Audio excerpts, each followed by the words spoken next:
और रुक करेंगे एक और बड़ी और अहम खबर की ओर, जहां छत्तीसगढ़ के नए प्रदेश प्रभारी की कवायद अब तेज हो गई है। नितिन नवीन के नियुक्ति के बाद एक भी नियुक्ति नहीं हुई है, जहां 5 राज्यों में जहां चुनाव के बाद अब कवायद तेज हो चुकी है। जहां राष्ट्रीय अध्यक्ष 5 महीने से चुके प्रदेश प्रभारी यहां पर छत्तीसगढ़ के हैं। ऐसे में राष्ट्रीय अध्यक्ष की नई टीम के साथ ही राज्यों के प्रदेश प्रभारी भी अब जल्द ही तय होंगे और इसको लेकर अब छत्तीसगढ़ में हलचल भी तेज हो गई है, जहां प्रदेश प्रभारी को लेकर कवायद तेज हो गई है।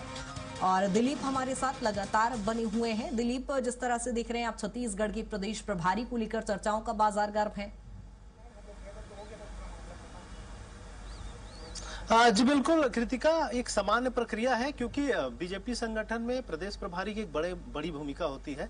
प्रदेश में जिस तरह से जब भूपेश की सरकार थी, कांग्रेस की सरकार थी, तब ओम माथुर को प्रदेश प्रभारी के तौर पर नियुक्त किया गया था छत्तीसगढ़ में, और उनके साथ ही साथ सह प्रभारी के रूप में नितिन नवीन जी को नियुक्त किया गया था। लेकिन जैसे ही ओम माथुर जी जब यहाँ से चले गए छत्तीसगढ़ से, उन्हें दूसरी जिम्मेदारी दी गई, तो पूर्णकालिक रूप से नितिन नवीन जी को ही प्रदेश प्रभारी बना दिया गया था और वे लगातार तब से अब तक लगातार प्रदेश प्रभारी की जिम्मेदारी संभाल रहे हैं। क्योंकि अब वे बीजेपी के राष्ट्रीय अध्यक्ष बन चुके हैं और 5 महीने से अभी भी उन्हीं के पास यह प्रभार है छत्तीसगढ़ में, छत्तीसगढ़ के प्रभारी का भी। तो निश्चित तौर पे अब आने वाले समय में किसी और को यह जिम्मेदारी दी जाएगी, क्योंकि वे राष्ट्रीय अध्यक्ष बन चुके हैं, उनके पास एक बड़ी जिम्मेदारी है। तो प्रदेश की प्रभारी के रूप में किसी और दूसरे नेता को इसकी जिम्मेदारी दी जाएगी, जिसकी कवायद चल रही है। साथ ही साथ वे अपने प्रदेश राष्ट्रीय कार्यकारिणी बनाएंगे, तो उसमें भी ये कहा जा रहा है कि छत्तीसगढ़ के कई बड़े नेताओं को उस संगठन में अहम जिम्मेदारी मिल सकती है। इस तरह की बातें सामने आई हैं और इसमें